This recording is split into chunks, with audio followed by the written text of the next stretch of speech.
Man, look at the scenery behind me.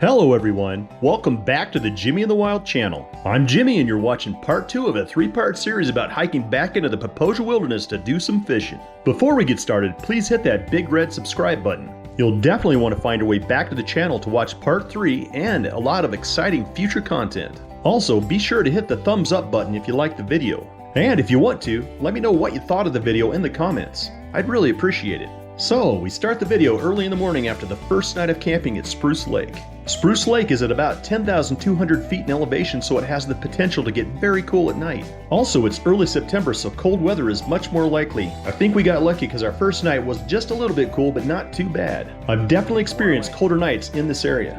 After getting up out of the tent, everyone seems to find the way to the fire to get breakfast going. Oh yeah, and coffee. Some people need a few cups before they can venture away from camp. Notice that I'm cooking bacon in that little pan, but don't give me too much culinary credit, I kinda cheated. I bought a few packages of fully pre-cooked, thick sliced bacon. Then I just warmed it up in a little pan and it was ready to go. I also fixed some of those overpriced freeze-dried eggs to go with the bacon. The freeze-dried eggs never seem to get fully hydrated no matter what you do.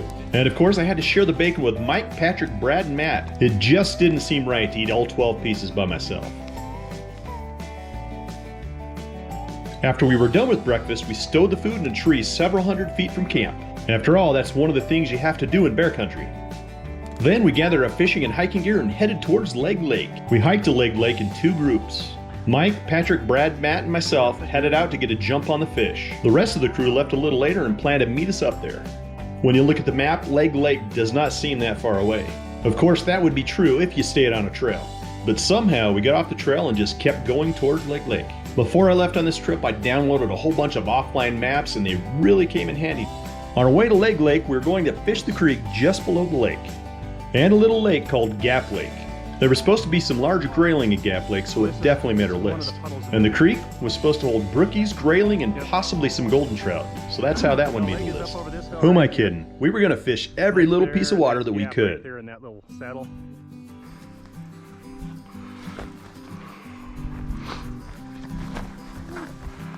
This first piece of water that we stopped to fish was just a wide and somewhat shallow spot in the creek, but it did have quite a few fish in it. Mostly brookies, grayling, and maybe at least one golden trout. Ooh, there's a big old grayling. Got him. Caught me a little grayling. Guess he's smaller than he really was. Oh, sorry buddy. It's gotta hurt.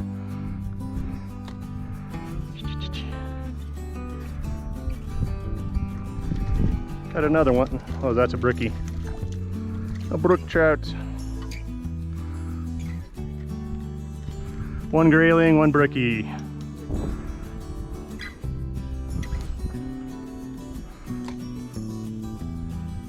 All right, brookie number 2.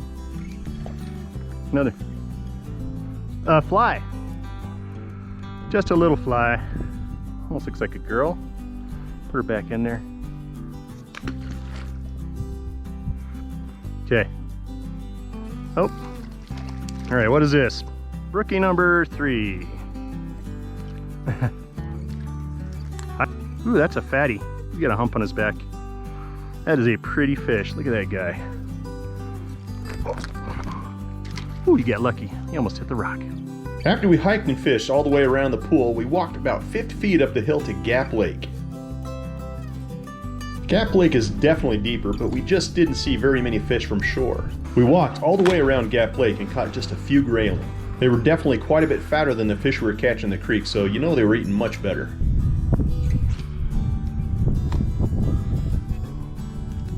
Oh, big one.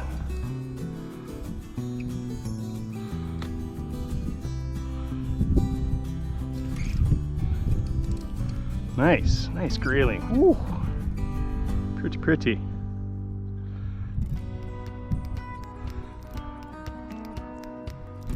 Grayling out of Gap Lake. Once we were done with Gap Lake, we hiked up and over the huge ridge between Gap Lake and Leg Lake. The view from the top of this 10,700 foot high ridge was spectacular.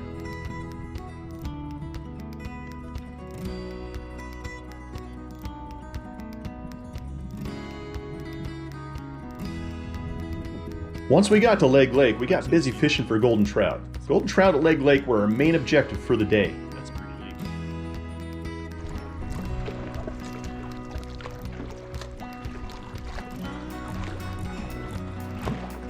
So we just weren't finding any golden trout on that first stop at Leg Lake, so Brad and I continued around the lake.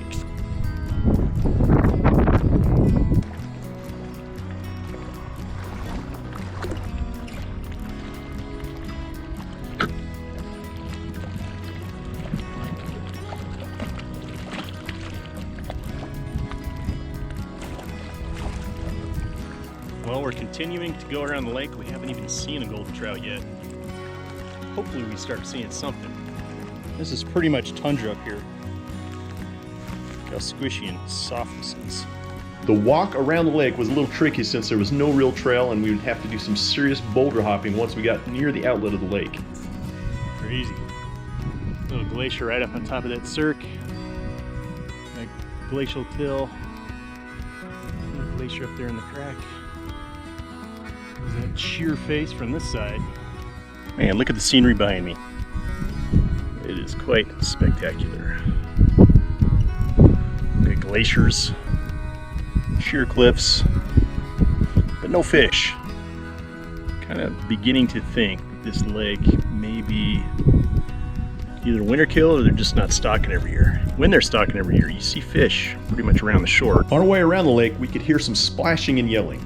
Don't worry, no one fell in the water accidentally. The other group of guys made it to the lake and decided to go for a swim. The water must have been 45 to 50 degrees due to the glacier feeding the lake in the cold nights this time of year. Here are a few videos captured by the second group showing the guys cooling off in the lake. The air temperature up here at Leg Lake was about 70 degrees and that sure does look refreshing.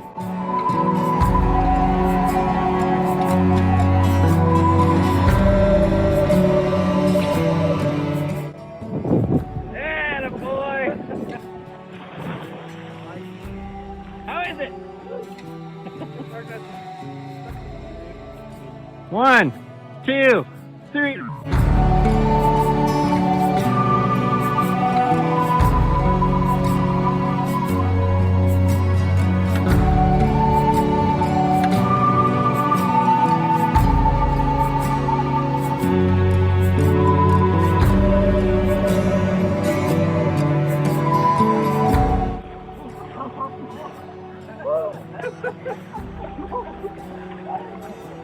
Is it chilly, Jimmy? Holy cow. Everybody's holy crap, that's cold. Wow. Here we are at the mouth of the lake. That's where the water flows out of the lake. Didn't see one fish. Very pretty place though. After we got to the outlet of the lake, we rejoined everyone and headed down the mountain together. On our way back to camp, we found a few really nice pools on the Roaring Fork Creek and we took a fishing break.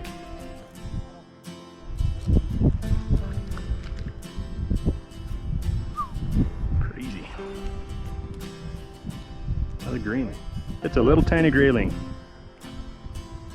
There he is, little skinny grayling. Look at that guy.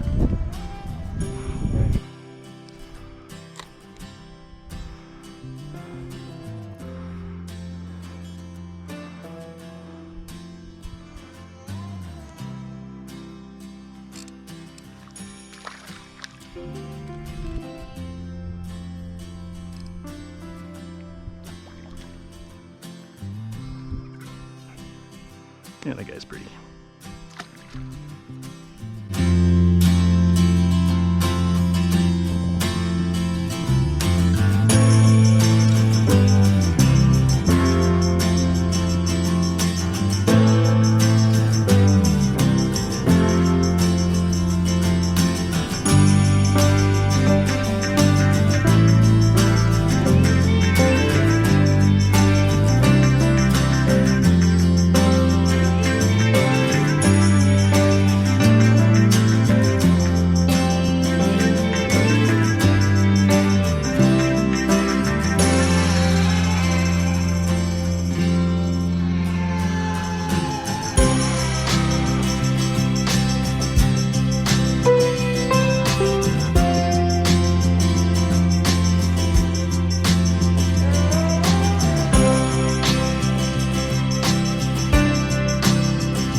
After a while, and catching a lot of fish, we headed back to Spruce Lake. Before we got back to Spruce Lake, Patrick, Mike, and I stopped for a little more fishing action at that really great pool just up from Spruce Lake. Another grayling. I think I'll keep this guy too. It's about the same size, I guess. That's when I decided to bring a couple of the grayling back for dinner. I've never eaten grayling, and I thought it would be a good time to try it. Doggone it.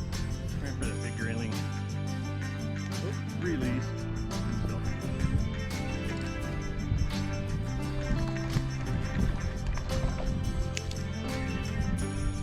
There he is. Oh, he's missing part of his tail. Nice fish.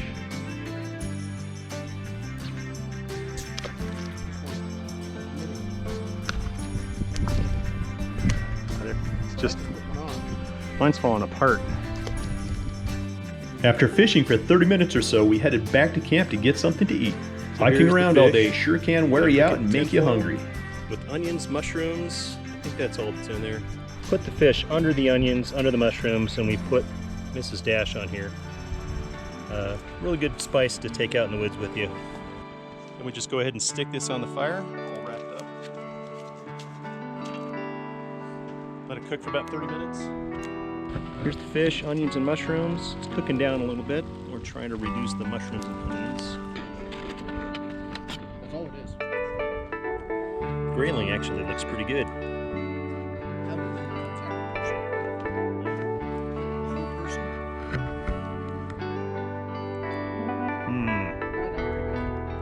Tastes like fish. You want a bite? Patrick warned me that the flavor of grayling is different from trout and a little odd. You know what? He was definitely right. It was different and probably not something I would try again anytime soon. I've never tasted grayling. No. There's some right there. You guys want to taste it? Mushroom, onion. It's probably some. It's different. It doesn't have the flavor of trout. It doesn't have the flavor of trout. It's a little bit different. Doesn't. Patrick has an awesome podcast called RADCast Outdoors. You should definitely check it out. Patrick has a lot of fishing and outdoor experience, and he's a great source of information. I've left a link to the RADCast Outdoors webpage in the video summary. Well, that's it for this video. Also, I'd appreciate it if you could hit the thumbs up button if you liked the video, and if you wanted to leave a comment to let me know what you thought, I'd really appreciate that too. Another thing, please make sure you hit the subscribe button so you don't miss the next video in this series and all the other great content that's on its way. Since I couldn't get any drone footage in the wilderness area, I'll just leave some campfire footage right here. Thank you for watching, and I'll see you again real soon.